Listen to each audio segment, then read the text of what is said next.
this was something that was worthy and warranted in the forest area. You know, it's within our jurisdiction now to reconsider it because it's coming back up for renewal.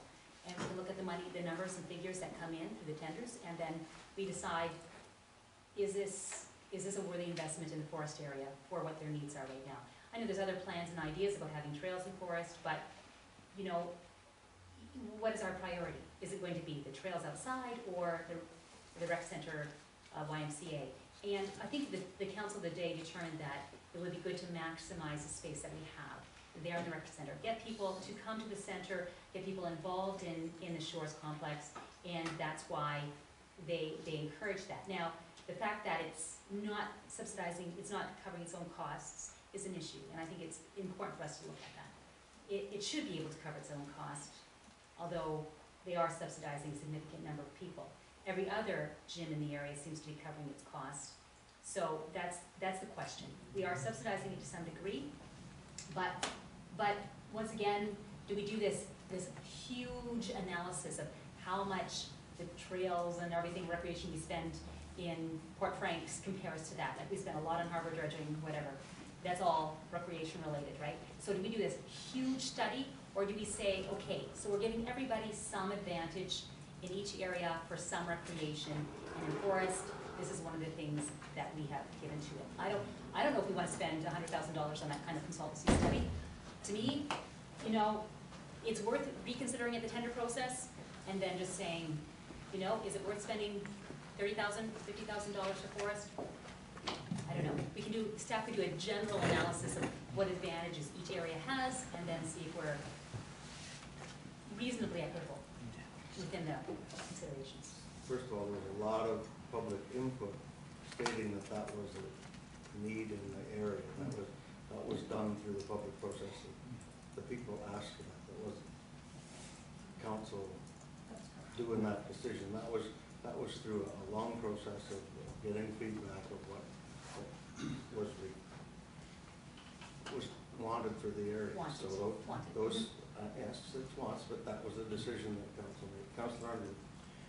Yeah, we go back to the recreation thing, and I get that. But let's put out a scenario, okay? Let's say 10 years from now it's $5 a litre. And the people of our communities come up to us and say, hey, Councillor Arnold, if I'm still around, that is, we need a bus system. At that point, council has to decide whether or not there's a need and how we're going to fund it. This is just a different venture, and we are going to say there's a need, and then we'll go into and we'll discuss how we're going to do it, public, private, or whether we own it ourselves and hold it. And this is where we're at. This is we're talking philosophically. Years ago, it was decided that there was a need in forests for recreational facilities for people to be used. Okay, now whether or not it's a money-making venture or whatever and all the rest, if it was a money-making venture, probably some people would say, well, we should take it over ourselves anyway. The fact of the matter is that it's close, but it's working on it, I guess. But it's a need that was decided by council. And it can be re-looked at, and we put out RFPs and all the rest of it. We've got to decide whether or not there is a need. I personally believe there's a need for recreational facilities in the Shores arena because it's the way forward for fitness. And there's a whole bunch of things. You can say economic development is a spin-off, all the rest of it. It's all there. However we decide as a council, not individual councils, is what we decide as the needs and wants that we can supply and provide for our voters and our residents. I think the discussion should be around what do we want staff to be looking at on how to decide which direction, and do we have a preference for certain directions for public-private partnerships. This is where I want to stick it. I want to stick it right at the very beginning, before we go into the rest of, oh, do we have the needs of this, not, and they've got more than us, and all the rest of it. When and where, yeah, when and where, okay, like what criteria, all right, this is policy stuff, this is what we're doing, and what criteria and what weights do we put on, and philosophically, and what direction we want to go. Staff will bring back the best recommendation they possibly can within the parameters of the policy that they are given. Our job is to create a policy which council decides that is a good policy for the staff to be able to operate within. If they don't have any boundaries or they don't have any criteria, it makes it very hard for staff to be able to make a decision that we can be working within.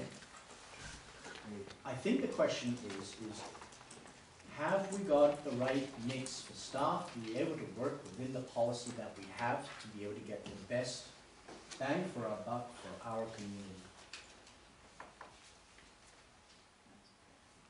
And when I say bang for the buck, I'm talking social profit as well, okay?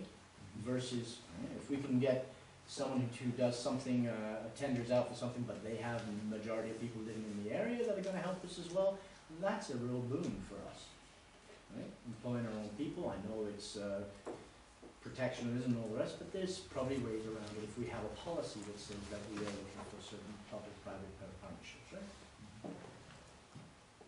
And that's the trick. Second, Mary Dick?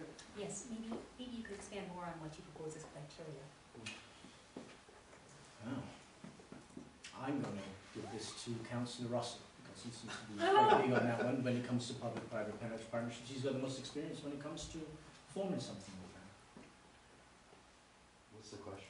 So, Criteria. if we have to define public-private partnerships more clearly so staff has direction Oh, the on what criteria? things should be, Identify the need. what should be allocated to, or identified as a potential public-private partnership and whatnot. What would you say would give them appropriate guidance? I guess the question I see from it is, what should our policy be? You're asking that our policy changes, and we have to come up with what should our policy be for private-public partnership? Yeah. Well, I think, Well, what are okay. the criteria of Well, You want me to- that's what a policy is the criteria. That would be great. Jump in, be succinct. okay, when you're doing planning, what I was taught in planning is that everybody has, or every organization has a paradigm issue. You know what a paradigm is? It's how we view things or how we act. And the guy who taught me to do planning, he said that at the start of a process where you're going to try to get to a policy, a building of a policy, right, or a change, strategic, as John keeps saying, strategic, and that's what it is. If you're going to get to that, you have to go to zero. You have to eliminate your paradigms. And in eliminating your paradigms, you learn from the past, but we don't belittle the past, nor do we say it's nirvana. It was a wonderful time back then. You don't do that either. What you do is you say you go to zero, and you've all decided that you're going to zero.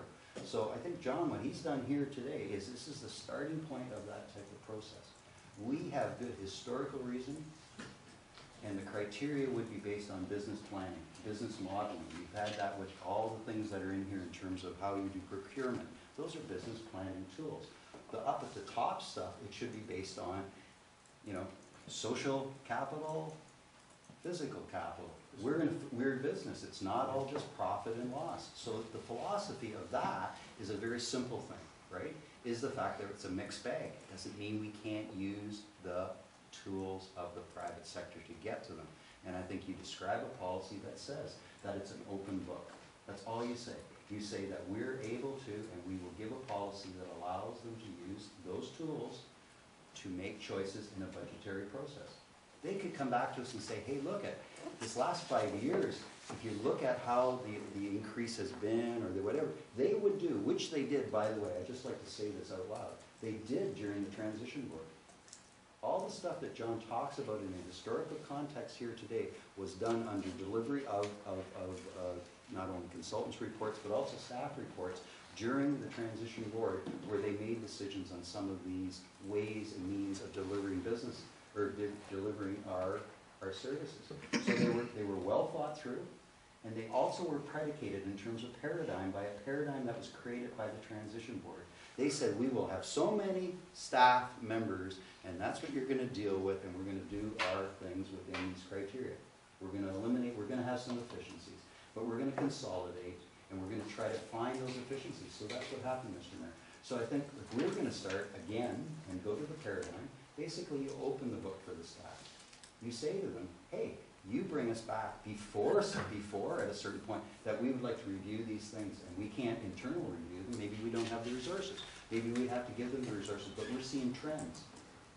And how do they do it? But if in fact it's always being led from council and we're not part of the micromanaging, how the hell, how would I ever know? Because if I don't have that knowledge, I'm not part of it. I've been part of the system for 32 years as a worker, and I know darn well what gets from the bottom up in the county system to the medium level, let alone to